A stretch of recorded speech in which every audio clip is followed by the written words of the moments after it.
para la vida eterna. Porque esta es la esencia del capitalismo. La esencia del capitalismo tiene una raíz religiosa, que es el concepto de individuo separado de la comunidad.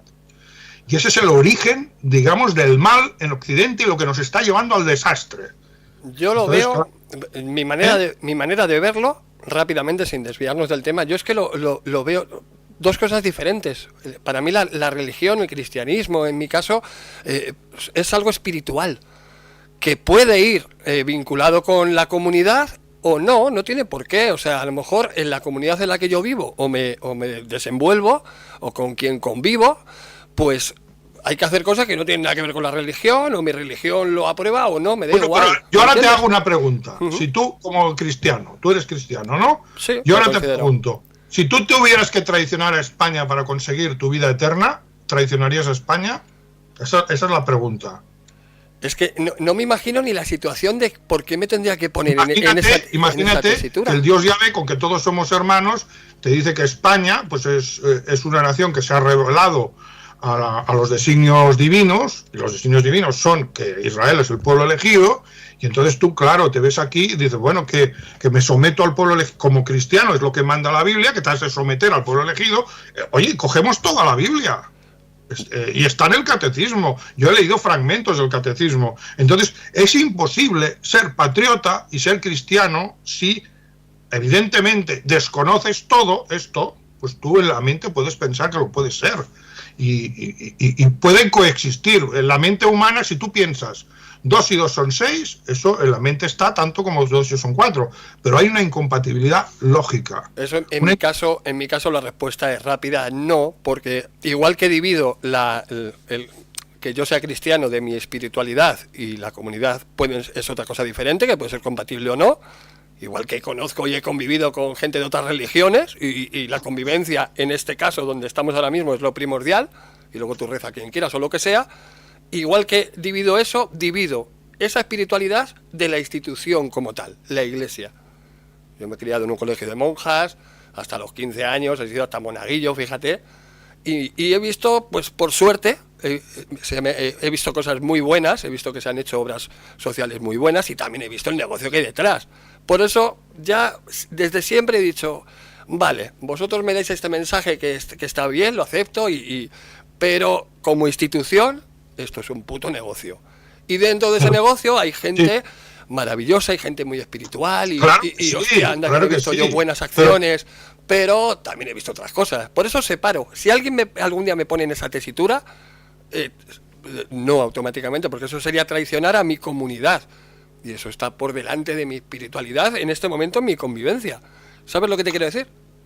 Sí, tú consideras que eres antes patriota o nacionalista que creyente, ¿eh? Claro. Tú pones por encima, pero cuidado, hay muchos cristianos que en la medida en que ponen la espiritualidad, lo que tú llamas espiritualidad, que yo ahí tendría muchas cosas que decir, lo ponen por encima, esas personas podemos encontrarnos con un problema de doble lealtad, que es la misma doble lealtad que les reprochaban a los judíos, porque claro, el judaísmo en el fondo es una nacionalidad, en su caso está mucho más claro, ¿no?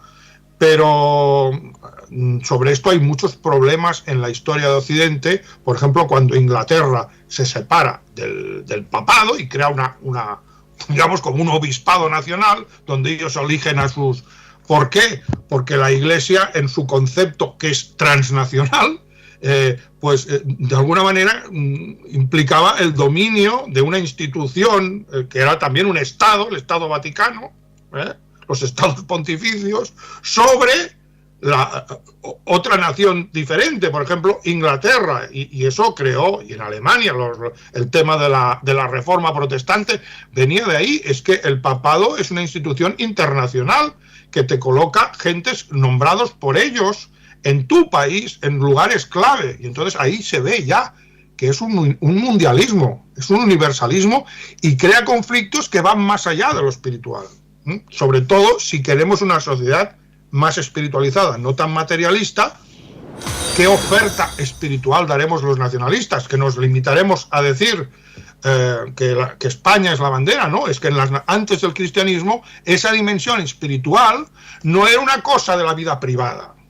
estaba identificado con la propia nación. Por eso dije en los vídeos sobre el fascismo que el fascismo era una religión cívica secularizada de la propia nación. O sea, que la nación se sacralizaba a sí misma. Y eso era el politeísmo, porque los dioses del politeísmo precristiano eran dioses nacionales. Cada comunidad tenía un dios, pero es que ese dios no era como el dios cristiano, que era una persona, era como la representación simbólica de la propia comunidad nacional, que quedaba reflejada pues en sus reyes, en sus héroes, sobre todo, personas que se habían sacrificado por la comunidad y que tenían como una especie de existencia simbólica, y entonces toda la espiritualidad se canalizaba hacia la propia nación. Entonces, si tú creas una espiritualidad separada, bueno, no creas la que la hemos heredado, y dejas en el nacionalismo solo lo político sin contenido espiritual, ese nacionalismo difícilmente va a poder sobrevivir, porque lo otro se lo va a comer. Hay que crear una espiritualidad propia del nacionalismo, que nos obliga, evidentemente no vamos a volver a los dioses paganos, pero es que el paganismo se secularizó. Aquí está, eso es lo que yo reivindico, la secularización del de la religión pagana, que hace que todo el tema de lo sagrado se vaya al campo del arte. Y el arte como representación simbólica espiritual de lo nacional, que es lo que quería hacer el pintor austríaco en Alemania con el drama wagneriano. Era toda la dimensión espiritual, pasarla al nacionalismo, pero con que ya no vamos a volver a esos dioses, no van a ser religiones en el sentido estricto, lo que hay es una religión cívica nacional, una religión secularizada, y eso es la función del arte, sobre todo la restauración de la tragedia y del héroe trágico y del concepto de heroísmo, ¿no? Porque ahí el sacrificio con la comunidad no es a cambio de algo. Porque tú has dicho espiritualidad, pero espiritualidad, ¿qué espiritualidad? ¿Tú qué crees? ¿Que es más espiritual una persona que se sacrifica a cambio de nada o alguien que se sacrifica a cambio de la vida eterna y el paraíso? Para mí, moralmente, éticamente, ¿quién está por encima para ti? ¿El que lo hace por simple amor a su patria, a la nación, o el que se sacrifica si me salvo? Os voy a recordar un pasaje, Primera de Corintios 15:32, que se me quedó grabado, que ya retrata todo lo que es el Nuevo Testamento. Si los muertos no resucitan, comamos y bebamos, que mañana moriremos. Y esta es la espiritualidad cristiana. Para mí es puro materialismo. La verdadera espiritualidad es anterior, es la espiritualidad del héroe trágico, y que en este caso no sería, repito, volver a los dioses más, sino, como hizo el pintor austríaco, recuperar esa espiritualidad en el campo del arte. Pero bueno, a eso nos estamos yendo a otros temas que ya tocaremos y abordaremos. Aquí hay mucho que hablar. Yo entiendo... Muchísimo. Esto da para mil debates. Te he comentado que para mí es algo espiritual por definirlo de alguna manera. Bueno, seguimos. Si quieres paramos porque... Contéstame a esa pregunta. Para ti, ¿qué es éticamente superior? ¿Alguien que sacrifica su vida simplemente por amor a su nación y no hay compensación? No hay compensación. Es un honor y un orgullo para él morir por su comunidad nacional. Y otro que se sacrifica, pero luego resucita y va al paraíso, como estos terroristas islámicos que mueren, pero no mueren, ellos se lo creen, que van a la vida eterna en el paraíso, que es como una especie de hotel, donde hay unas huríes que son unas señoras muy guapas y beben un licor que es un licor, y todo eso le llaman espiritualidad. Para mí la espiritualidad es la del héroe. Exacto, eso es la respuesta es obvia, pero cualquier persona lo ve, cualquier persona lo ve. Para mí el primer ejemplo, algo, por algo a cambio de algo, y alguien que lo hace por nada, como tú te sacrificarías por tus hijos. Tú les pides algo a cambio a tus hijos por sacrificarte por ellos. Pues ahí en las relaciones más básicas de la comunidad, que aún no se han perdido, aún tenemos los restos de esos valores paganos heroicos que están muy por encima en espiritualidad del cristianismo. El cristianismo, en el fondo, es un materialismo descarado, es materialismo judío. A mí se me ha educado, o esto es lo que yo he absorbido de mi educación cristiana y familiar, y bueno, en mi educación, que este primer ejemplo que has puesto para mí es lo que dice el cristianismo.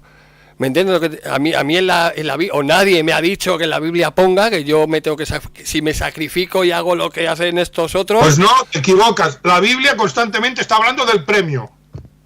Cuando hagamos la lectura de la Biblia veréis que todo lo que se les pide a los creyentes es bajo la promesa del premio. Y el castigo, igualmente. La palabra premio aparece así. Y un pagano de esa época los miraba con desprecio, porque ellos no esperaban ningún premio por defender a su comunidad nacional, a su patria, a su nación, a la entidad que fuese, ¿no? Porque una cosa era un imperio, otra una polis, pero básicamente a lo que es la comunidad nacional, y morían alegres y con orgullo sin esperar nada, como uno moriría por salvar a su hijo. Si tú tienes a tu hijo, y no eres creyente en nada, en ninguna vida eterna ni nada, y ves a tu hijo que se está ahogando, tú te arriesgarás tu vida por salvarlo.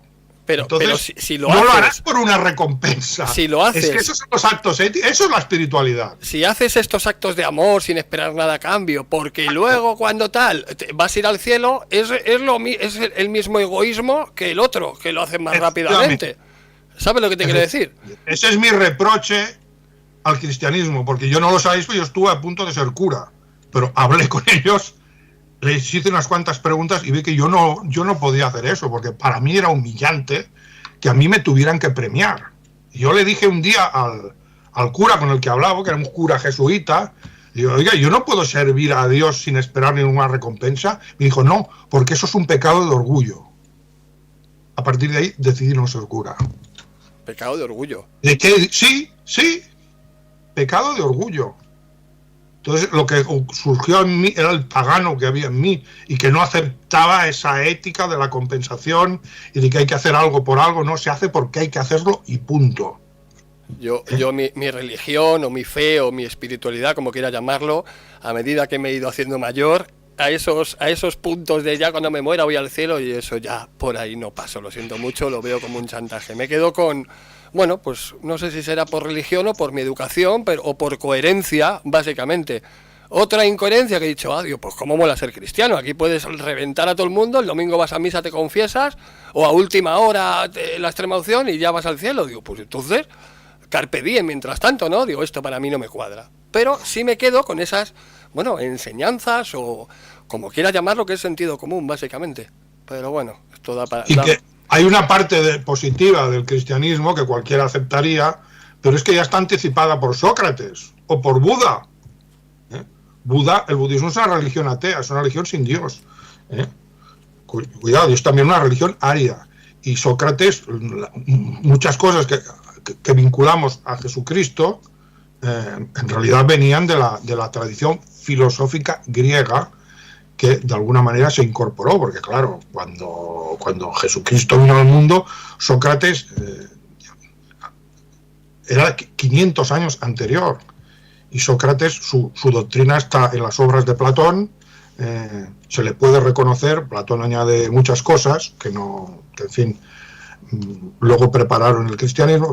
Sobre esto hay mucho que hablar, pero en Sócrates ya hay rasgos que nosotros atribuimos al cristianismo y que pertenecen a la cultura racional pagana, a lo que es la filosofía. Y los encontramos también en otra rama de los pueblos arios que se fueron para la India, porque hubo dos ramas, la que se fue hacia Occidente y la que se fue hacia Oriente, la India, y ahí encontramos también elementos de esa ética que atribuimos al cristianismo, digamos la parte positiva del cristianismo, de no hacer daño, de todo esto ya está en la tradición pagana, filosófica y en la rama hindú de los pueblos arios, sobre todo en el budismo. La ley natural, básicamente, ¿no? Bueno, no sé si es natural, porque la palabra natural pues, abarca muchas cosas, te puede abarcar desde una flor hasta el cáncer, también es natural, pero sí se puede decir, yo diría más bien racional, no hacer lo que no quieres que te hagan a ti, ¿no? Un mandamiento, punto. O sea, ahí entra es algo, entre los miembros de la propia comunidad ya tiene que haber una solidaridad.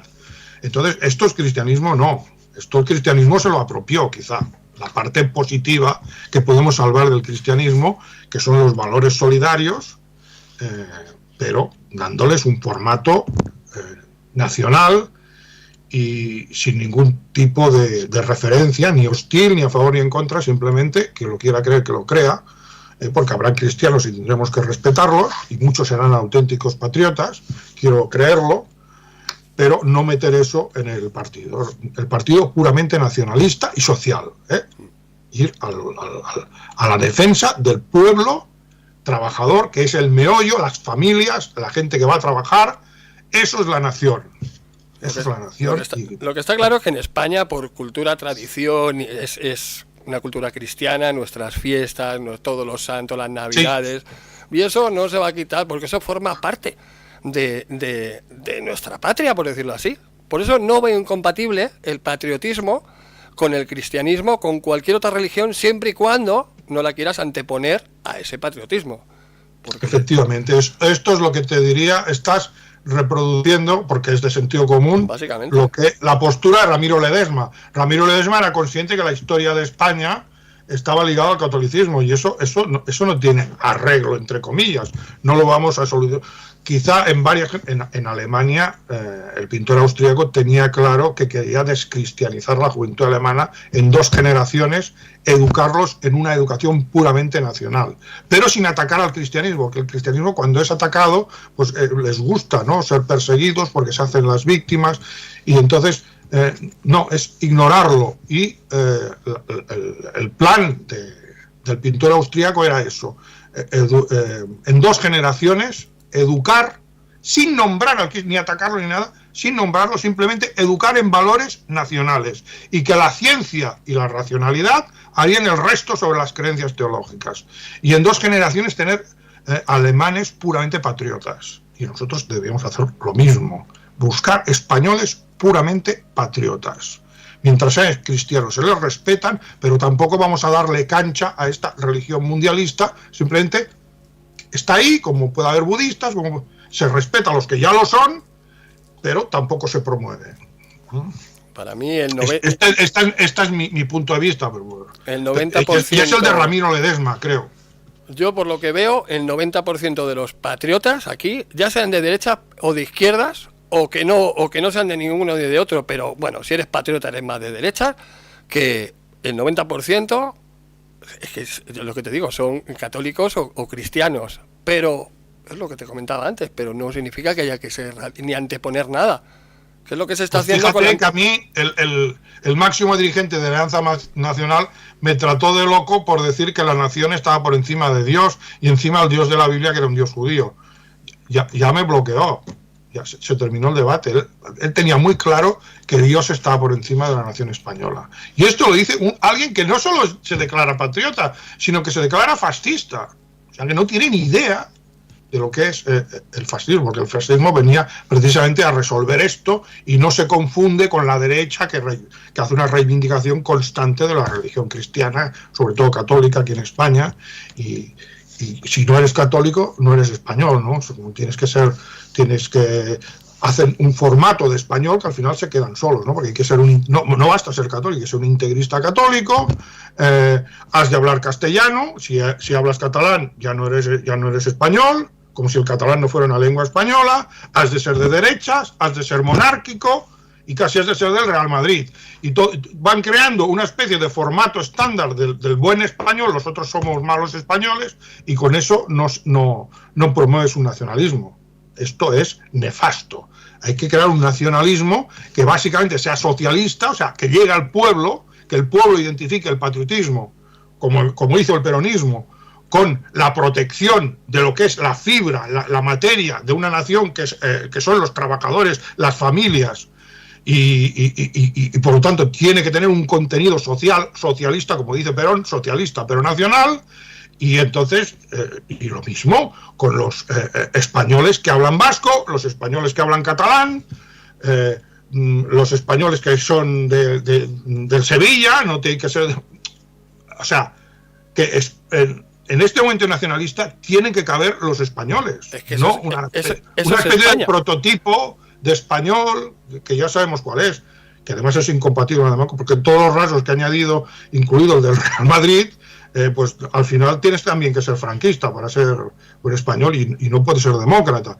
Pues muy mal, porque con eso nos vamos a tener un nacionalismo moderno que llegue a las bases, a las masas de trabajadores que siempre van a identificar España con la derecha, con el franquismo, con todo lo que es reaccionario y con todo lo que va en contra de sus intereses como trabajadores.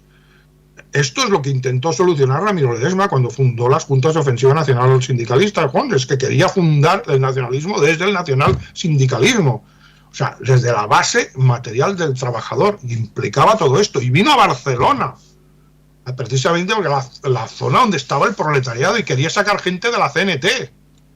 Por cierto, muy elogiada por el pintor austríaco. Bueno, en fin, son temas en los que no nos vamos. Hoy es un poco de ensalada, ¿no? Sí, sí. Pero también anticipamos cuestiones que se van a plantear en este canal, en el mío, y para que la gente vaya haciendo boca, ¿no? Del menú de 2024. Y da para pensar en posibles soluciones también, ¿no? Hilando todo esto. Para mí España es esto que has dicho. Hay una zona que algunos hablan en catalán, hay otra zona que hablan en vasco, otra zona que son los andaluces, otro en y eso es España, que tienes esa variedad. Para mí eso es España, y hay sitios donde la gente hace procesiones y saca a los cristos y otros hacen y otros no, pues para mí eso es España, y otros se ponen a correr delante de toros, pues vale, pues eso es España para mí. Entra todo eso. Ya está. Todo. Yo lo resumo en eso. Todo es España, y tenemos una riqueza de idiomas y de culturas. La unidad de la nación española tiene que ser una unidad basada en valores, porque hay diferentes culturas, y entonces habrá que determinar qué valores en eso. Tendremos que escarbar en el fondo de nuestra historia para descubrir cuál es si nuestra identidad no es la cristiana. Hemos llegado a esta conclusión porque puede haber cristianos o ateos, y son tan españoles los ateos como los católicos. Pues ya la identidad cristiana pues no puede ser lo que defina la identidad española. Tenemos que buscar esa identidad, y tenemos que buscarla en la historia. Y bueno, sobre eso hay mucho que hablar, y hablaremos, y cuando se funde el partido, espero que se funde algún día, y todas estas personas que están suscritas, que nos siguen, pues cuando hagamos un congreso, vengan, se presenten físicamente y fundemos ese partido nacionalista español, pues tengamos ya claro lo que es la identidad nacional española, que esto va a ser muy interesante descubrirlo e interiorizarlo, ¿no? Ya estoy viendo las caras de muchos diciendo, ¿cómo? ¿Un partido? ¿Qué? ¡Boom! Yo pregunto... Un movimiento, partido, movimiento, ya lo hemos dicho, que todo lo que se está haciendo es para provocar una reacción en la realidad. Yo reinventaría... Será un movimiento... Reinventaría hasta la palabra y quitarlo de partido. Y ni partido ni asociación, no sé, algo nuevo. ¿Me entiendes lo que te quiero? Movimiento. No sé, esto habría que verlo. Y lo que sí que tengo claro es que de montar algo tendría que ser muy, muy definido, con unos objetivos muy concretos. Tampoco, ¿sabes lo que te quiero decir? No, aquí cabe todo, no cabe todo. No es como estos que oigo por ahí. A mí me da igual que seas... Tu religión, en este caso, yo la respeto, pero no va a ir por delante de los intereses de lo que busca que es lo que hemos hablado antes. Y un partido nacionalista español. Y soberanía con toda su amplitud. Fin de la ecuación. Su primer objetivo será recuperar la soberanía nacional, porque sin soberanía nacional no se puede hablar de nación. O sea, un partido nacionalista de un país que es un estado vasallo de una potencia extranjera, su primer objetivo es la soberanía nacional. Y ahí no van a haber peleas, porque todo el mundo va a estar de acuerdo en que si no recuperamos la soberanía nacional, da igual ser de derechas, de izquierdas, cristiano, budista, verde, vegetariano, hombre, mujer, da igual. Primero recuperemos la soberanía nacional. Y bajo esa bandera, mejor dicho, de recuperar la soberanía nacional, que es un objetivo práctico, y aquí no hay filosofías, no hay debates, los debates se tendrán que hacer aparte, porque serán unos puntos muy breves y en los que todos estemos de acuerdo. Y dejemos de lado el resto de las cuestiones para cuando esa soberanía nacional se haya restaurado. Y ya en las luchas por la soberanía nacional ya surgirá la doctrina. La doctrina surge, digamos, del sacrificio, no sé si nosotros ya lo veremos, pero surgirá de las luchas históricas por recuperar nuestra soberanía nacional. Ahí caerá gente, ahí habrán héroes, y entonces es cuando surge la nación.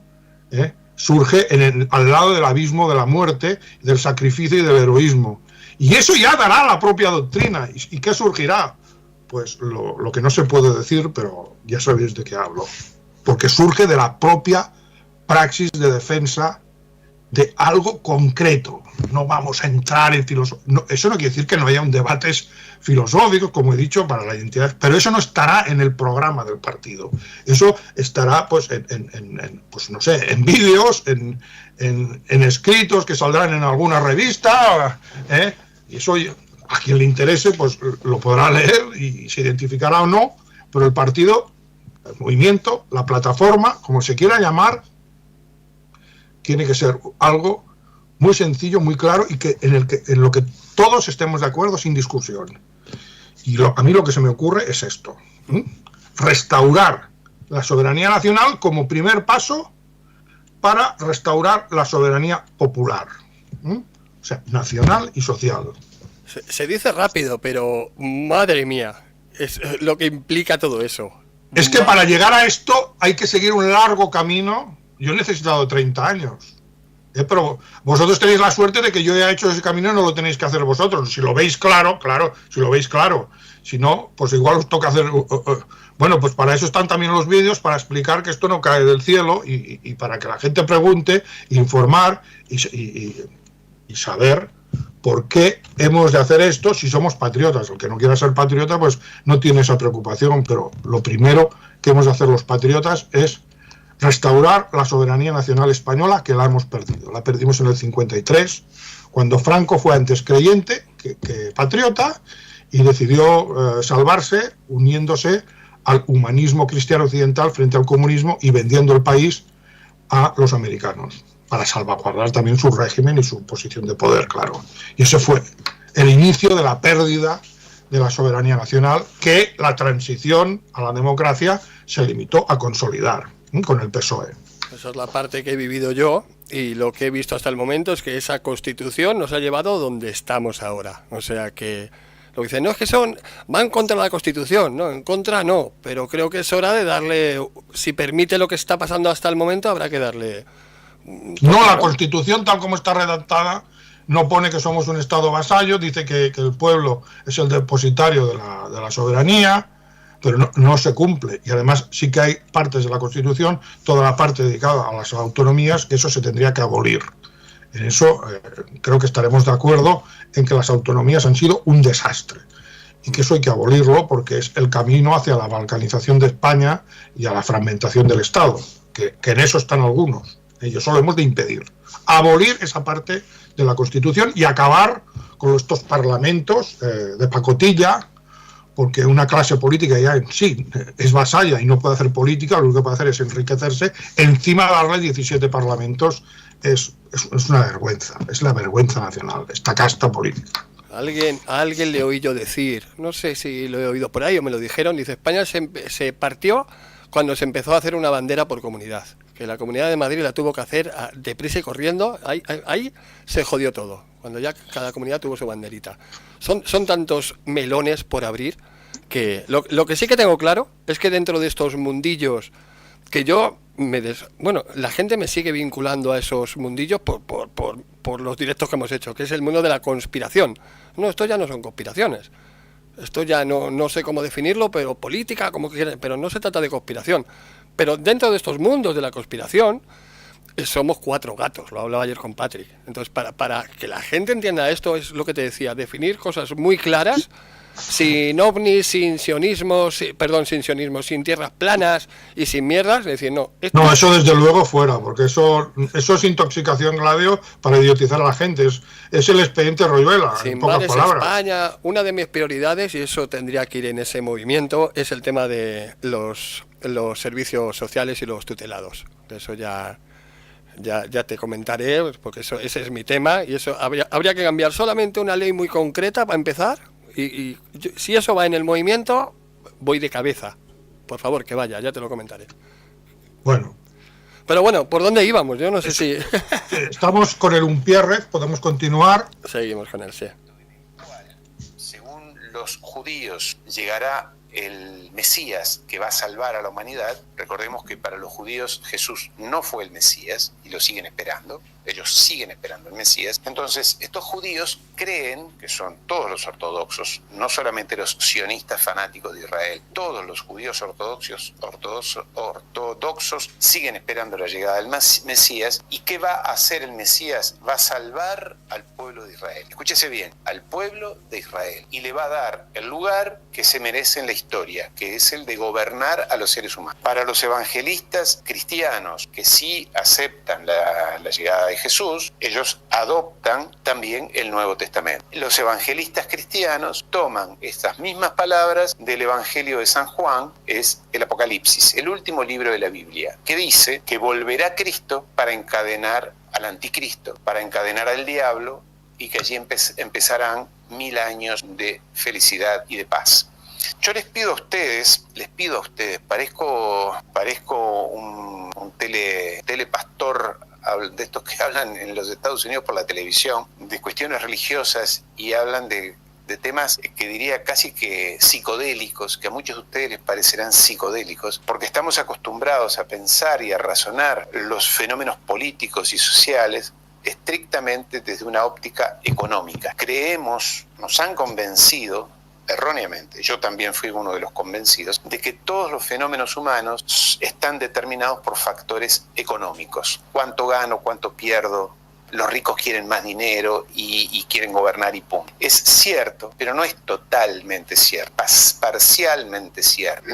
Aquellas personas, aquellos grupos que se sienten líderes del mundo, que se sienten responsables del mundo, estoy hablando de los millonarios, de los dueños de los bancos, de esa élite del mundo, esa pequeña élite del mundo, que tienen todo el dinero del mundo, quieren tener más dinero y ganar más, y siempre ganar más. Pero esas personas se sienten depositarias de una misión espiritual, de una misión casi que celestial. No solamente quieren ganar más dinero y demás, son personas tan ególatras, tan psicópatas, acostumbradas a mandar y a decidir por el resto del mundo, que creen, están convencidos, y les pido a ustedes que hagan este esfuerzo de entender lo que les estoy diciendo, y de en parte, si no creerme, por lo menos dejar una ventana abierta. Estas personas creen que ellos están llamados a gobernar el mundo, que de ellos depende el futuro de la humanidad, que tú, que yo, que nosotros somos unos pobres infelices, insignificantes,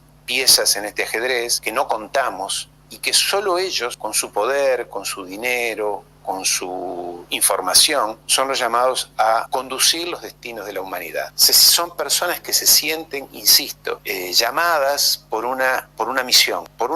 Yo sé que quizás te parezca o te resulte, una vez más, estrambótico, psicodélico, secundario, pues créeme que no. Yo he frecuentado ese poder, no soy parte de ese poder, pero lo he frecuentado, y así es como piensan esas personas. Aquí, es interesante lo que dice, porque dice que él lo ha frecuentado, y ahora os explico algo que no sé si sale en el vídeo. Yo lo he escuchado todo, he escuchado otros vídeos, ahora no sé si aparece al final o en otro vídeo, que él se casó con una judía, y claro, según la ley judía, sus hijos, su hija, que lo que dice es judía, ¿no? Entonces yo creo que este señor, por sus vínculos familiares con su mujer, pues entró y conoció por dentro el mundo judío, y está hablando no solo por lecturas de la Torá y por conocimientos que tenga, digamos, de fuentes abiertas, sino también tiene una experiencia personal con el judaísmo, y que ha conocido, porque una de las cosas que tú has conocido judíos, claro, normalmente no los has conocido, pero claro, leer un libro es conocer a alguien, conoces a su autor, ¿no? Pues yo puedo decir que conozco a muchos judíos, pero no personalmente. En el caso de este señor, no solo serían judíos, sino que por lo visto lo que está diciendo es que eran judíos de la élite, porque hay judíos que igual trabajan de taxistas, y los que están haciendo esto son los sionistas, y los que están en las élites que ha dicho él, palabra francesa, y él no solo ha conocido judíos, ha conocido a las élites. Eso es lo que está diciendo. Es lo que dijiste tú si fue el directo pasado o el anterior, que además se retroalimenta esto, ¿no? Porque ellos piensan que van a salvar a la humanidad, además son unos enviados y tienen tanto dinero y tanto poder precisamente porque son los enviados. Es decir, no, ellos no quieren salvar a la humanidad, ellos quieren que los judíos... Bueno, que se cumpla Sí, la profecía. Pero esto va después de un apocalipsis que es un genocidio, porque el apocalipsis no es más que un genocidio. Sí. Y dicen que se salvarán 144.000. Cuidado que si se lo toman todo al pie de la letra, pues quizás sean 144.000 los de esta élite del 0,1% y el resto, esto es algo que yo lo digo especulativamente, ¿no? Pero si se lo toman al pie de la letra, es una cifra muy pequeña de los que se van a salvar, que son los elegidos. ¿Qué significa elegir? Que los cogen de entre la masa, ¿eh? Eres elegido, no se salva la humanidad. Cuidado. Ellos pueden decir lo que sí, que entre las naciones, pues que todas las naciones serán bendecidas en Israel. Eso también está, ¿eh? Pero, ¿qué significa eso en realidad? ¿Están siendo bendecidos los gazatíes? Yo creo que no. Y después de haber visto la actuación de la oligarquía desde el final de la Segunda Guerra Mundial, por decir durante, incluso antes, creo que no, que la humanidad es un fraude y que ellos trabajan para un pueblo elegido, para una élite, para separar una parte de la humanidad del resto, y el resto va a la basura. Nosotros vamos a la basura. Pero al final del apocalipsis, si no me equivocaba, Israel caía, ¿no? ¿No era ahí? ¿No he entendido eso? Bueno, eso ya sobre eso hay mucho que hablar y lo dejaremos para la lectura de la Biblia, porque el Apocalipsis tiene múltiples interpretaciones, porque es un texto muy simbólico, aparecen una serie de imágenes que se debaten lo que significan, pero la cifra de 144.000 elegidos, que son los que se salvan, sí que está, ¿no? Puede ser también una cifra simbólica, no lo sé.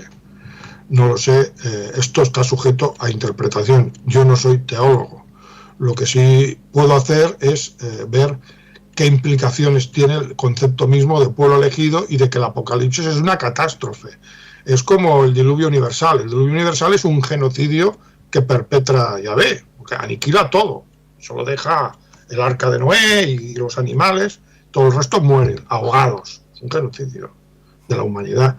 Pues mucho me temo que el apocalipsis es como esa repetición, una repetición del diluvio universal, en forma de guerras, plagas, que las estamos empezando a ver, la pandemia, la guerra de Ucrania, y esto lo harán ellos y no será nada bueno, porque, bueno, un Pierre, este señor que está hablando, está de acuerdo conmigo, en que va a ser una carnicería. Y la que viene, sí, bueno, seguimos. Y es posible que Israel caiga, porque está en la profecía. Es posible, ¿eh? Seguimos. Y por eso vendría lo de Argentina, porque ellos mismos ven que para que cumplir la profecía Israel tiene que caer. Igual están haciendo esto. Ha dicho algo, no sé, ahora no recuerdo si lo ha dicho o es de otro vídeo, que es que los judíos, estos fanáticos, no tienen compasión ni de los propios judíos. Lo hemos visto con los helicópteros israelíes ametrallando a los propios israelíes para tener más víctimas, ¿eh? Y poder exhibirlas, ¿no? Como prueba de la maldad de Hamás, y bueno, y se inventaron los 40 bebés, o sea, pero que no hay ningún problema en sacrificar a judíos también, ¿eh? Y en la Biblia aparecen sacrificios que hace Yahvé con los propios judíos que no han sido obedientes. Es muy cruel con el propio pueblo elegido cuando no cumple lo que se espera de él, ¿no? Entonces, cuidado, que son muy capaces de sacrificar a los propios judíos. O sea, que los judíos que fueran inteligentes deberían luchar contra esta ideología por su propio bien, ¿no? Porque es una ideología simplemente de locos. No entiendo, o sea, sí entiendo porque a la vista está, pero no me entra en la cabeza como en base a esa espiritualidad. Yo es que lo llamo espiritualidad y para mí será, o sea, porque unas escrituras te dice que hagas todo eso, O sea, bueno, sin comentarios. Seguimos, si quieres, ¿no? ¿Sigo con este? Sí. Pequeña minoría del mundo, pero piensan así. Y estas personas creen efectivamente que la humanidad, la historia de la humanidad, va a encontrar un momento, las penas de la humanidad, catástrofes de la humanidad, van a encontrar un momento en el cual se van a redimir todos los pecados, en el cual la humanidad va a encontrar una época de felicidad. Pero que esa época de felicidad o ese momento de felicidad que los judíos, los ortodoxos y los sionistas dicen que va a ser cuando llegue el Mesías, que los va a salvar a ellos, a los judíos, porque el Mesías, según los ortodoxos judíos, llegará para salvar a los judíos y ponerlos en el lugar que se merecen. ¿Cuál es el lugar que se merecen? El de gobernar el mundo. Y que ese momento va a ser un momento de grandes tribulaciones y llegará al cabo de un largo proceso de guerras, de sufrimientos, de epidemias, de dolor. Pero que después vendrá la luz, Y eso es justamente lo que dice Milei. Si lo lees bien, si lo escuchas bien, el periodismo argentino, que es de una apabullante incultura, son absolutamente ignorantes, el 99% de los periodistas argentinos, por lo menos de los grandes medios de comunicación, no han entendido, porque claro, hay gente que no ha estudiado nada, que son conversadores de televisión en base a lo que les paguen sus dueños o alguna empresa o algún influencer, algún poderoso, pero no estudian. Cuando tú lo escuchas a Milei, cuando él dice en su discurso inicial, pero a lo largo de la campaña y ahora, pero en su discurso frente al Congreso, el día que asumió, dijo: vienen momentos extremadamente duros, difíciles, penosos, dolorosos, viene mucho dolor. El periodismo argentino, como digo, que es muy ignorante, festejó eso y mucha gente, como un gesto de transparencia, de honestidad, de franqueza de Milei. Dijeron: un político que no miente, dice la verdad, pero no entendieron, lo que no entendieron, y es lo que vengo aquí a transmitirte, es que Milei nos está hablando mesiánicamente de que ese proceso que tiene que ser doloroso, no importa que sea doloroso. Por eso él no se presenta como un estadista, él se presenta como lo que él ya siente que es, y lo han convencido. Un enviado, sí, dime. Es decir, Yo lo dejaría aquí, por una cuestión de tiempo. Recomiendo este vídeo, enlázalo. Hay que oírlo completo y ahora pasaría, por una cuestión de tiempo ya, sí, no digo que no sea interesante, no sé si pero si queremos oír lo de César Vidal y acabar con lo que queremos hablar, que al final retomaremos el tema del fascismo, pero yo ahora escucharía algo de lo de César Vidal. Vale, dale. César Vidal nos habla de una organización, de una secta, de una logia, de un instituto. Es todo eso al mismo tiempo, que se formó en Grecia, fue fundado por una señora judía, que es, a ver si aparece aquí su nombre. Voy al minuto, a los 20 sí, segundos. Sí, avánzalo un poco 40 segundos, para ganar tiempo. Que es donde empieza, exacto. La voz con César Vidal, desde el exilio.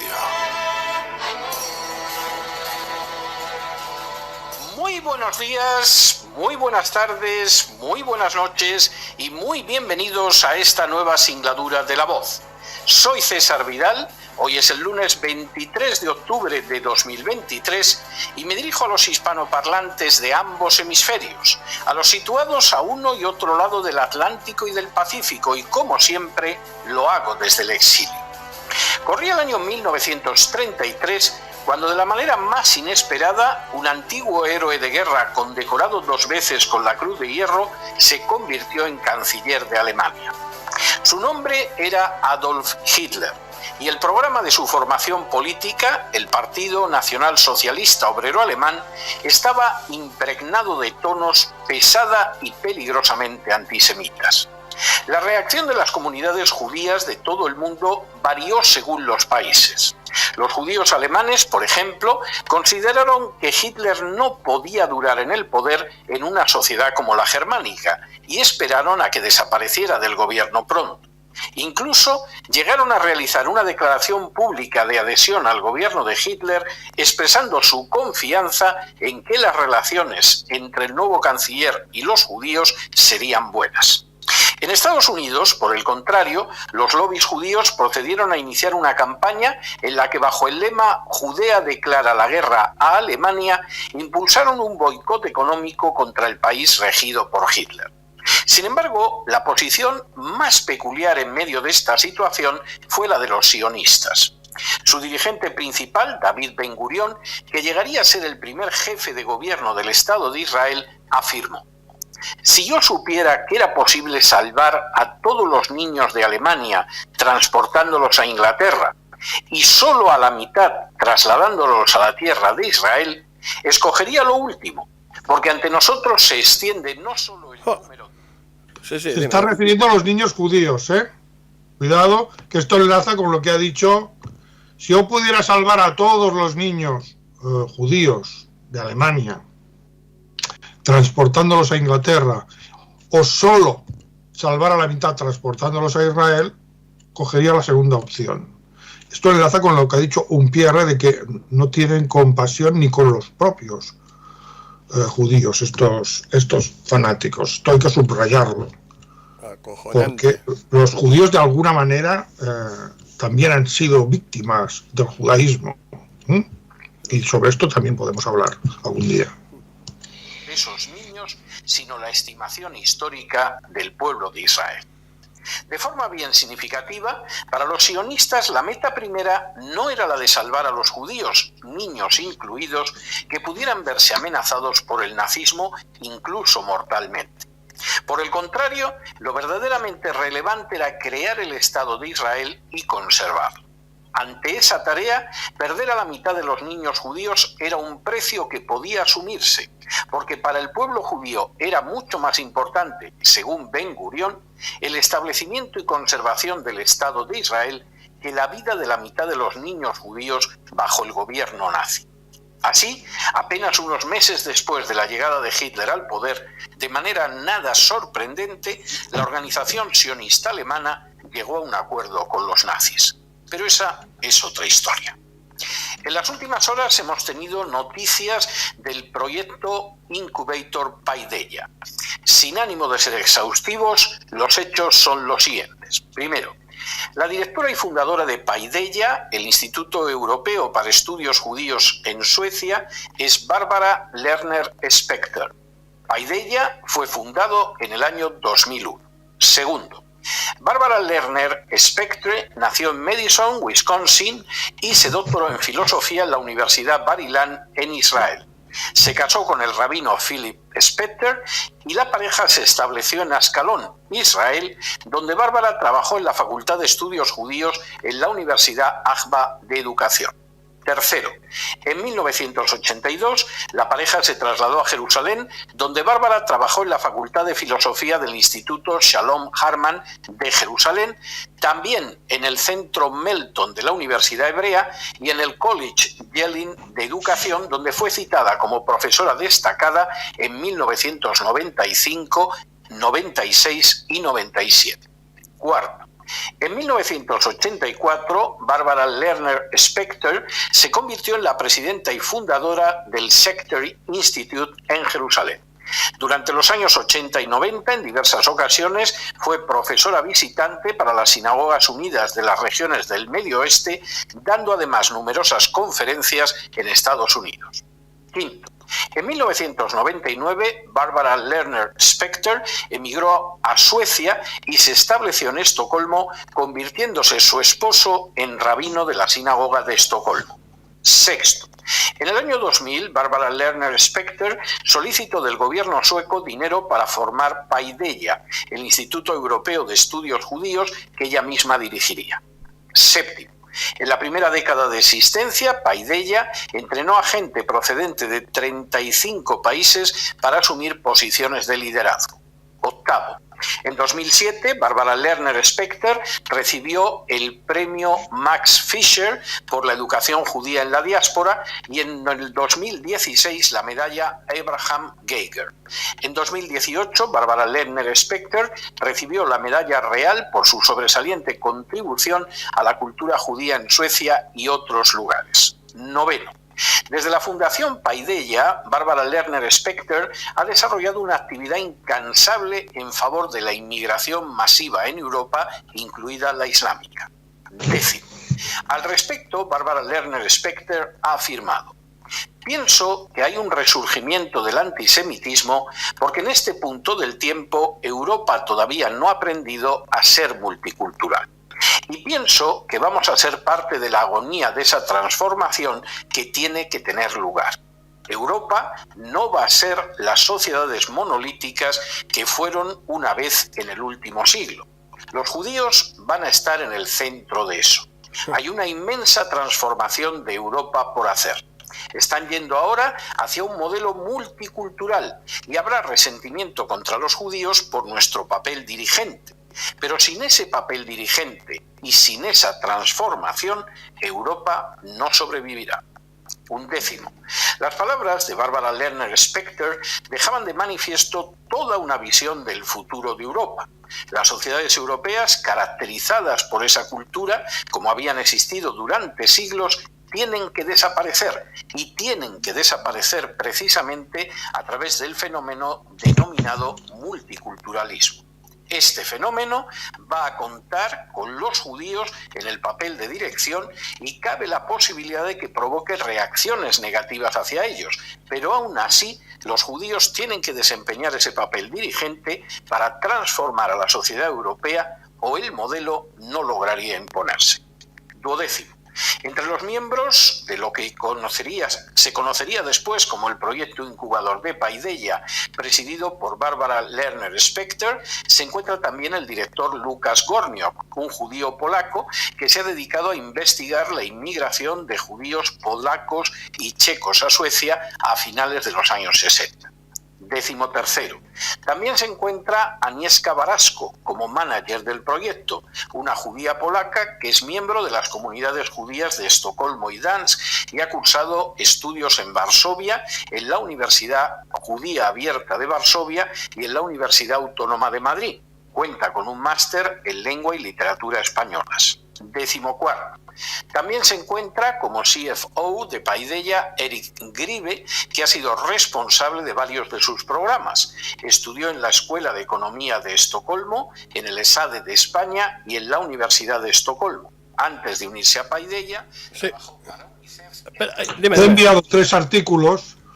Uno es un artículo del periódico. Dice: Suecia se ha convertido en apenas 30 años en una sociedad multicultural y encabeza los índices de integración. O sea que aquí el periódico nos está vendiendo los efectos de este programa que vemos que está siendo impulsado por esta institución, llamémosle así, ya nos la ha descrito él, y el periódico considera que ha sido un éxito, que Suecia está de maravilla. Y luego te he enviado otro artículo, que es La Vanguardia, que viene a decir lo mismo, ¿no? Que todo esto de que Suecia es un estado cerca de ser un estado fallido por la relación entre inmigración y delincuencia, pues esto es un invento de la extrema derecha.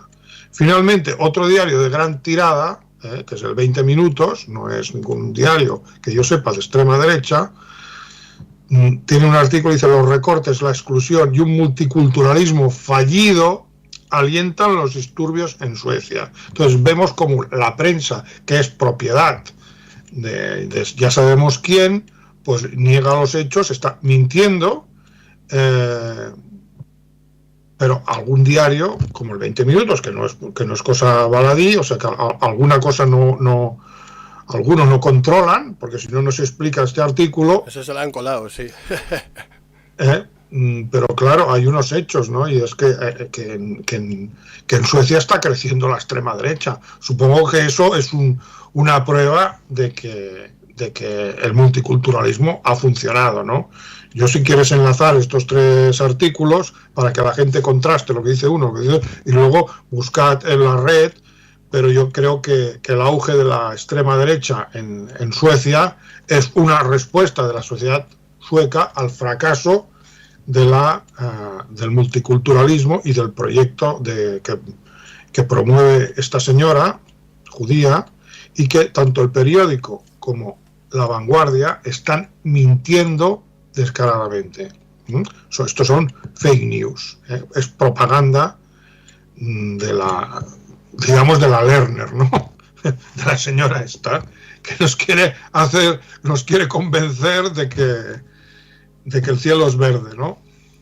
Con todo lo que se ve ya en Twitter y todo esto, que se diga que allí está la cosa bien. Es que hay obviedades, ¿no? Es que no me jodas. Pues lo niegan, ¿no? Es un fracaso, pero claro, es un fracaso para nosotros. Para la señora Lerner es un éxito, ¿no? Totalmente. Y Suecia va al desastre. Y con Suecia, pues todo lo que eran aquellos paraísos socialdemócratas del norte de Europa, que por cierto eran economías mixtas, como aquello que dijimos de la tercera posición, del peronismo, pues los países nórdicos son la prueba de que las economías mixtas y de tercera posición, donde hay un fuerte componente, en este caso socialdemócrata, hombre, le faltan piezas para ser fascismo, le falta la ética heroica y todo esto, y así les ha ido, ¿no? Porque al final les han hundido estas sociedades que eran las más avanzadas y civilizadas, ¿no? Todo esto ya ha desaparecido y en el norte de Europa pues es un poco como Suecia. Quizás Suecia es la que está peor, ¿no? Pero vamos hacia esto, y esto es el neoliberalismo, porque el neoliberalismo, la inmigración es uno de los dogmas del neoliberalismo, la libre circulación de la mano de obra para tener mano de obra barata. Yo lo dejaría aquí. Lo de César Vidal, ya hemos visto el origen de esto. No, más claro el agua. O sea, no más se puede, no se puede decir más clarito. Lo dejo en lo que hemos visto. Creo que es suficiente. Y ahora lo que propondría es, a ver un momento.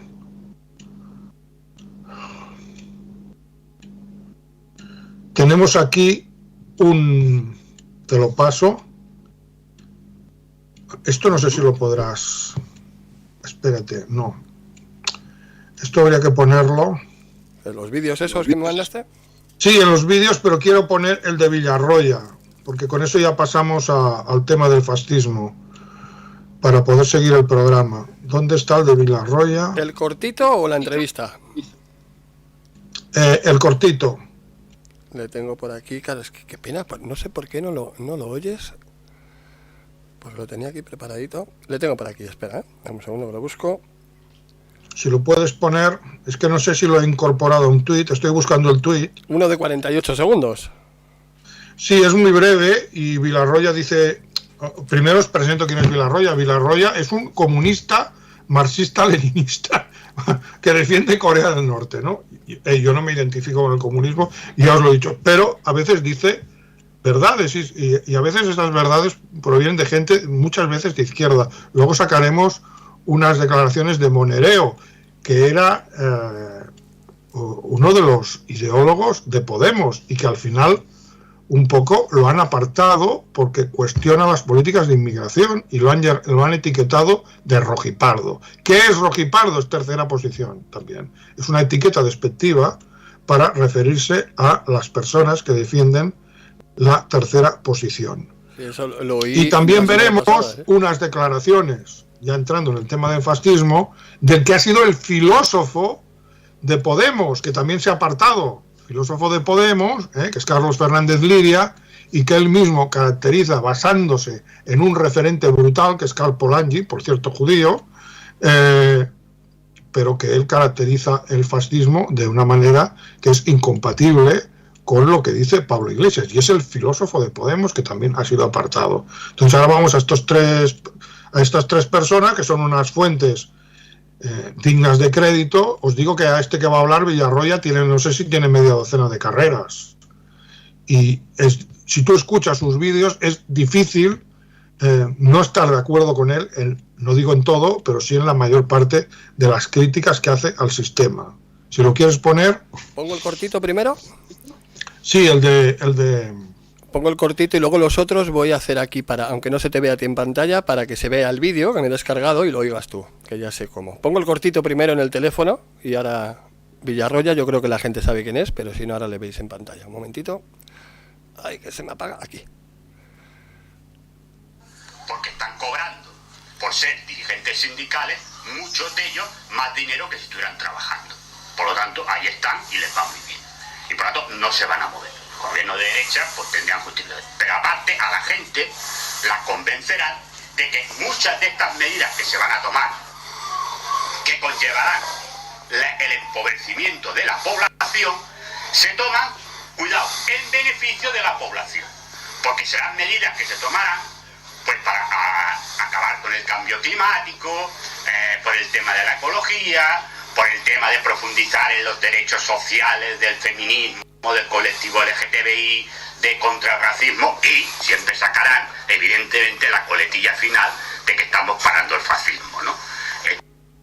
Lo de siempre, la etiquetita del fascismo. Fijaos que el programa de la Lerner, y aquí incluido el tema inmigración, el programa de la Lerner lo aplican todos los partidos. O sea, no es una cosa que digas, no, todos los partidos, porque incluso Vox te dice que está en contra de la inmigración islámica, pero no pone ningún problema a inmigración siempre que sea cristiana, dice, porque son de nuestra misma cultura. La derecha neoliberal, y Vox es derecha, aquí tiene una contradicción entre su batalla cultural, que es defensa de la familia, defensa de los valores tradicionales, esto por arriba, y por abajo neoliberalismo. Pero neoliberalismo es convertir, no es una sociedad con mercado, sino una sociedad de mercado, donde todo se convierte en mercado. Las mujeres se han de convertir en emprendedoras, en empresarias. Lo único que importa es hacerse rico, y eso es incompatible con la sociedad tradicional que luego defienden en esas batallas que tienen contra pues el movimiento LGTBI. Pues eso es coherente con el neoliberalismo, y también es coherente con el liberalismo la entrada masiva de inmigrantes para abaratar, presionar a la baja los costes laborales del empresario. Vamos viendo décadas en este país ya eso, poquito a poquito. Es que eso es derecha, entonces parece que sea como una cosa. Luego la izquierda lo bendice, porque claro, pero ¿de qué izquierda estamos hablando? Claro, es esa izquierda que es una falsa izquierda, porque yo tengo noticias de que cuando empezaron a llegar inmigrantes a Alemania, los sindicatos empezaron a protestar porque eso perjudicaba a los trabajadores de allí, porque entradas masivas. Entonces la logia organizó una reunión, los llamaron a capítulo, y ya salieron con las ideas de la Lerner en la cabeza, y a partir de ahí ya dejaron de oponerse a la inmigración. Y entonces es esta falsa izquierda la que bendice la inmigración, digamos, la derecha los trae para abaratar costes de mano de obra. Ahí va incluido el lote de inmigración musulmana, que luego Arabia Saudí radicaliza para que nos monten aquí atentados, y todo se vaya desarrollando según el programa de Israel, que es que nosotros mismos desarrollemos una islamofobia para cuando ellos perpetren el genocidio. Esto lo decía hace un año y no me creían. Cuando ellos perpetren el genocidio, que todo el mundo aplauda, porque aquí ya se ha generado una islamofobia suficiente como para que seamos indiferentes a lo que hagan con los, entre comillas, moros. Y al final ha empezado. ¿Y cuál ha sido la reacción de Europa? Pues aquí en España ya hemos visto a los patriotas atacando a la potencia ocupante. No, nada. Venían a protestar con crucifijos. Bueno, un espectáculo que, en fin, allí había buena gente, seguro, patriotas y tal, pero los que movieron eso eran Gladio. Empezar el Rosario y Yunques, pasando el Hazte por al lado, etcétera. Tenían a tiro a Pedro Sánchez para reprocharle ser cómplice. Y esto sí que era gordo, pero ¿quién iba a decir eso allí? Claro. ¿Quién iba a decir eso allí si todos son pro-Israel? Vaya tela. Tengo preparado el vídeo de la entrevista el debate que tiene con un empresario. ¿Ese es el que vamos a ver ahora? No, porque ya no nos da tiempo. Vale, yo te propongo ya ir saltando y vamos a ver si tenemos un vídeo del monereo. A ver, un momento. Pásamelo al WhatsApp. Sí, es que tengo que mirar. Si se me desplegara aquí lo veía, pero solo me sale un montón de letras y no veo cuál es el del monereo. Tengo yo por aquí. No, este no es. Este no es. ¿Es de un Twitter tuyo? Sí, es un Twitter mío que aparece. Es un chico con el fondo rojo. A ver, un momento. O el de la chica esta. No, este es otro. Pues entonces Este no es me lo has otro. mandado, ¿eh? Este es el de la sala Wagennacht. A ver, un momento. Ah, sí, le tengo yo por aquí. Bueno, pero tengo un artículo de... El que has sacado antes de Carlos Fernández Liria es muy interesante. Ese que has puesto antes, ¿Sí? por error, ¿Sí? Ese ponlo, porque ese ya lo tenemos a mano. Ese le tengo aquí. Ponlo, sí, este es el del Carlos Fernández Liria. Este es el filósofo de Podemos. Sí. Y dice lo contrario de lo que está diciendo Pablo Iglesias sobre el fascismo.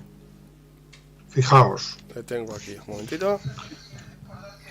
Chomsky, el gran lingüista Noam Chomsky, en una ocasión que dio una conferencia en Barcelona, dijo que si tuviera que elegir el libro más importante, lo que a él le parecía el libro más importante del siglo XX, elegiría sin duda alguna La Gran Transformación de Polanyi. Fijaros entonces hasta qué punto este libro tiene una importancia crucial, ¿no? La tesis de Karl Polanyi es precisamente algo así como esto. No ha habido una utopía más imposible de llevar a la práctica, no ha habido, podríamos decir, un experimento más suicida que el intento de crear una sociedad vertebrada por un mercado autorregulador. Es decir, eso que se llama normalmente el famoso laissez-faire, en condiciones generalizadas, en condiciones en las que lo que se pretende es que la sociedad quede vertebrada por esta mano invisible del mercado, ha sido un experimento suicida y destructivo. Tan suicida y destructivo que el intento de llevarlo a la práctica puso a la humanidad en una situación tan de callejón, sin salida, que se asfixiaba de tal forma el tejido social que había que reaccionar, y se reaccionó en dos experimentos reactivos, en dos experimentos brutalmente proteccionistas, salvajemente proteccionistas, que fueron el socialismo y el fascismo. El socialismo y el fascismo. No fueron unos experimentos histéricos la por reacción parte del tejido social de salvarse. Dime. La reacción contra este ultraliberalismo, que es convertir toda la sociedad en un mercado, tuvo dos reacciones. El socialismo y el fascismo. Mientras que el señor Pablo Iglesias nos está diciendo que el ultraliberalismo es fascismo. Y es lo que nos está vendiendo cuando dice, por ejemplo, que Milei es fascista, pero también que todas estas ultraderechas que son neoliberales en lo económico, luego en lo cultural se llaman patriotas, pero aplican el programa neoliberal, que es destrucción de la comunidad nacional, que todos estos son fascistas. Mientras que su autoridad filosófica máxima, que es este filósofo, Carles Fernández Liria, pues está diciendo que no, que el fascismo surgió como reacción contra este tipo de políticas, que ahora se llaman neoliberalismo, es que convertirlo todo en un mercado, la sociedad de mercado, todo es mercado. A lo contrario. Exacto, o sea que es una inversión, como he dicho, de 180 grados y una manipulación. Esto se lo estoy diciendo a el Julián Macías, que tiene un observatorio de la desinformación con su canal. Tiene 60.000 o 70.000 suscriptores y se presenta como observatorio contra la desinformación. Y yo le digo, bueno, pero tú operas como observatorio contra la desinformación de derechas, los fake news de derechas, que hace toda esta gente, todos estos gladios que ya conocemos, que son unos mentirosos. Vale, me parece muy bien, pero los fake news te estoy demostrando que este Pablo Iglesias, que es tu referente político, hace unos fake news como catedrales y tú eso no lo corriges. Y le estoy enviando información, pero a destajo, le enlazo en el Twitter, me refiero a él, lo veréis, pone Julián Macías T, y este señor, ¿vosotros qué diréis que hace? No me ha bloqueado. Pablo Iglesias me bloqueó entre los argumentos. No me ha bloqueado, pero no me contesta. No me contesta. Aquí tengo dos libros que he conseguido investigando el tema de los neocon. Recordaréis que os dije que el movimiento neocon, eso es para acabar con otro de los dogmas que dice que los neocon, los sionistas estos, el movimiento neocon es la escuela, digamos, ideológica de lo que luego han sido estas ultraderechas, ¿no? Pues bien, os he dicho y os he citado fuentes que demuestran que esta gente eran trotskistas judíos. ¿Vale? Esto rompe con el esquema de que estas ultraderechas son fascistas. Es otro de los motivos, ¿no? Pero es que no solo no son fascistas, sino que vienen de su campo, vienen del mismo campo de un Pablo Iglesias y del propio Julián Macías, Tobar. Y le he enviado, al final he encontrado estos libros. Este es Prodigal Sons, es el clásico de New York Intellectuals, The World, que habla específicamente de los intelectuales que nutrieron a esta escuela neocon, que es la escuela ideológica de la nueva ultraderecha internacional. Y aquí explica sus orígenes trotskistas, pero también judíos, porque algunos autores te dicen que eran de origen de izquierdas, pero no te dicen que son judíos. Aquí te lo explica todo, su origen judío. Esto se lo he enviado porque este libro está, digamos, online, accesible. El libro no se lo he enviado, evidentemente, pero le he enviado la versión online. La tiene. ¿Me ha contestado? No. Otro libro brutal, The Transparent Cabal, que explica que todo este movimiento neoconservador sionista, su finalidad principal es la política en Oriente Medio para favorecer a Israel. Todo el libro está dedicado a esto. Todo el libro, y es un clásico. Estos dos libros demuestran que cuando Pablo Iglesias habla de que esta ultraderecha es fascismo, por las razones que he dicho antes, que las pone el propio Carlos Fernández Lidia, y por otras obvias que no solo no es fascismo, que encima provienen de la izquierda judía.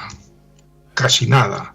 Y eso explica que su principal finalidad es manipular la política exterior de Oriente Medio en beneficio de Israel. Eso explica lo que ha sucedido desde el 11 de septiembre. Está llamando fascismo a por lo que por culpa de eso se creó el fascismo.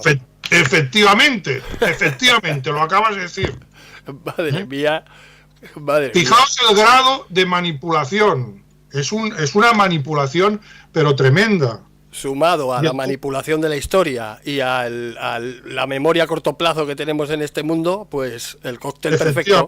Efectivamente. Es acojonante. Juega con la poca... Bueno, aparte de los... Un poco es como el expediente Royola a otro nivel, ¿no? Pero es también un fraude porque es un giro de 180 grados. Es que, claro, para llegar a esas deducciones, hostia, hay que rascar. Bueno, hay que investigar, Luego tenemos el caso de Manolo Monereo, y hay un vídeo que ya os lo pasaré, pensaba que lo había puesto, no lo he puesto, pero esto es un dato que me han dado en Twitter, me lo ha dado uno de los que debaten conmigo, se llama Lozano, y él mismo me ha explicado que Manolo Monereo, que era el ideólogo en economía, así como Carlos Fernández Liria era el ideólogo, el filósofo, por decirlo así, es economista, ¿no? Y Manolo Monereo, pues, ha cuestionado la política, ha dicho la verdad, que la política de inmigración es una política derechista, ultraliberal, ¿no? No una política fascista. La política fascista siempre proteccionista, no ultraliberal. Y entonces, claro, ha cuestionado el tema de la inmigración, que Pablo Iglesias defiende, a pesar de que se declara de izquierdas, defiende la política derechista, liberal, ultraliberal de inmigración, porque quiere inmigración. O sea que el ultraliberal es él, ¿no? Habría que decir, al menos en este punto. Y al señor Monereo lo han apartado por cuestionar las políticas de inmigración como lo que son. Entonces aquí hay un artículo de Info Asturias, si lo puedes poner, un momento, te lo envía, que aquí Manolo Monereo y el neofascismo, y lo acusan de rojipardo, ¿vale? El economista de referencia de Podemos, apartado por decir la verdad. Aquí se está viendo. Luego todos estos enlaces, que no se me olvide, los dejaremos en... Yo lo leería, pero lo podéis leer vosotros y ahí se explica pues cómo lo han lo han apartado y le han puesto la etiqueta rojo y pardo, que es fascista. Y el artículo lo llama neofascismo. ¿Qué más? No saben cómo definirlo ya para tapar lo evidente. Es que no hay otra. Luego también tenéis aquí, a ver un momento. Bueno, esto ya no da tiempo. Sarah Wanderbench. Sí, Sarah Wagenknecht procede de la izquierda, es una política alemana que fue esposa de Oscar Lafontaine.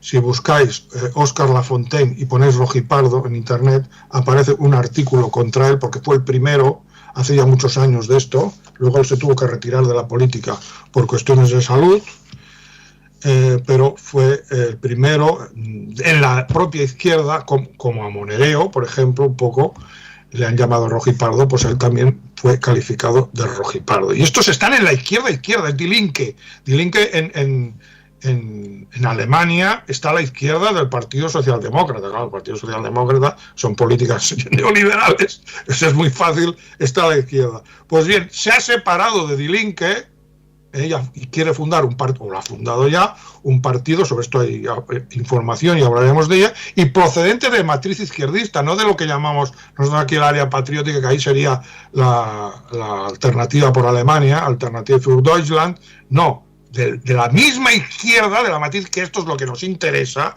para llegar a los trabajadores. Esta señora está intentando fundar un partido que se oponga a la política neoliberal de inmigración.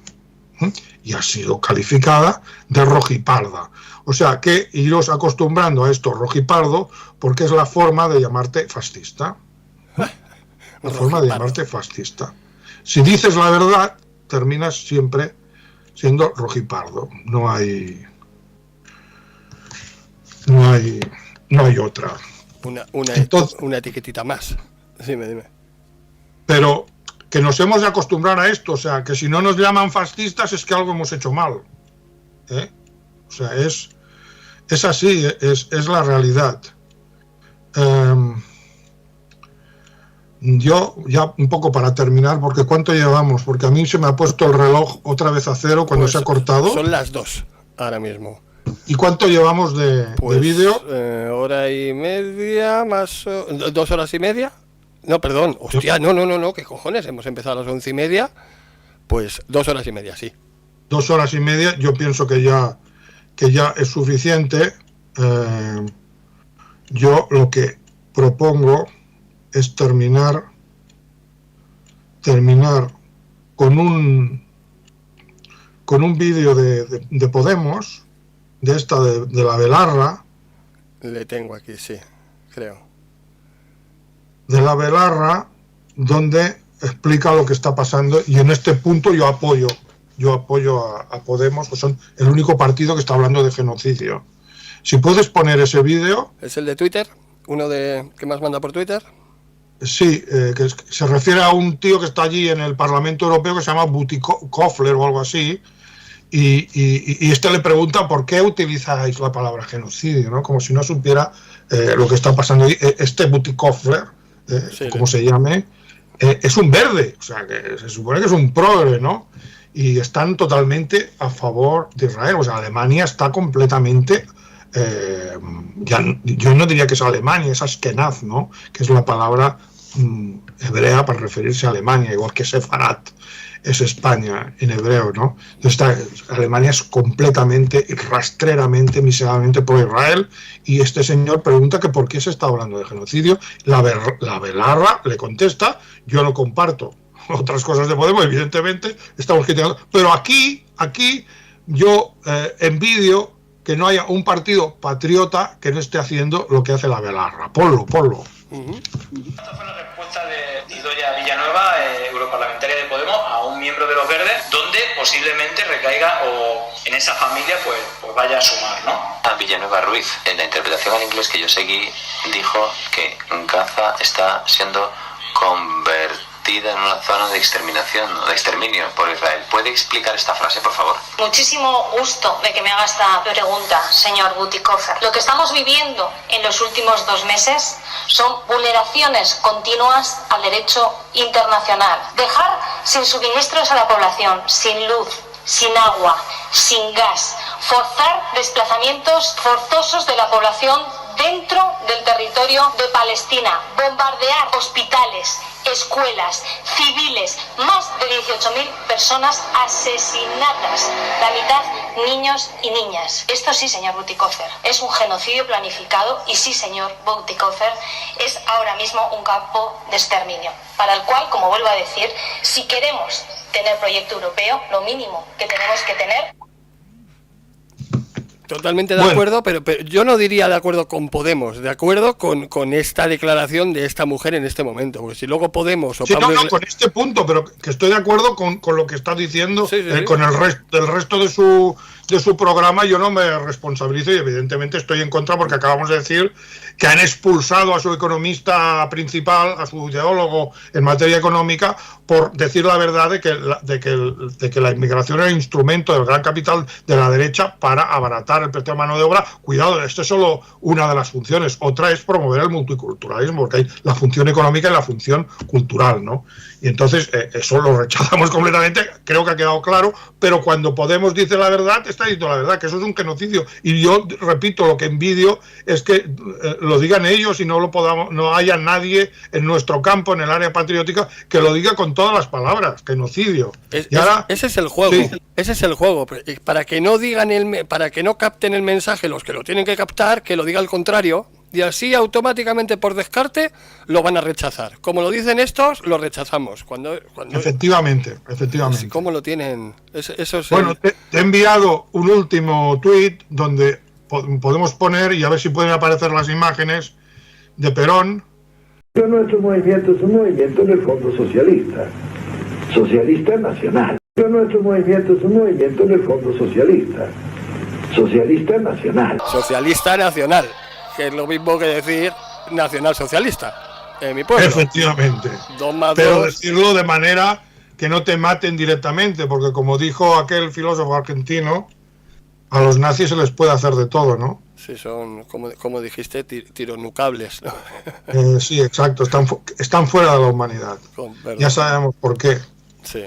Bueno, Jaume, pues lo dejamos aquí. Nosotros mañana conectaré directo, porque hay gente solitaria por ahí que ya nos vamos a poner de acuerdo para hacer un directo por aquí. Lo digo por si te aburres y yo qué sé, te toman las uvas y estás ahí aburrido, igual andamos por aquí. Así que... Bueno, ya pediré permiso a la señora y si me deja subir un ratillo a celebrar. Subiré con una copita de cava o algo así. Pero no os lo puedo asegurar. Que lo sepa, simplemente que andaremos por aquí.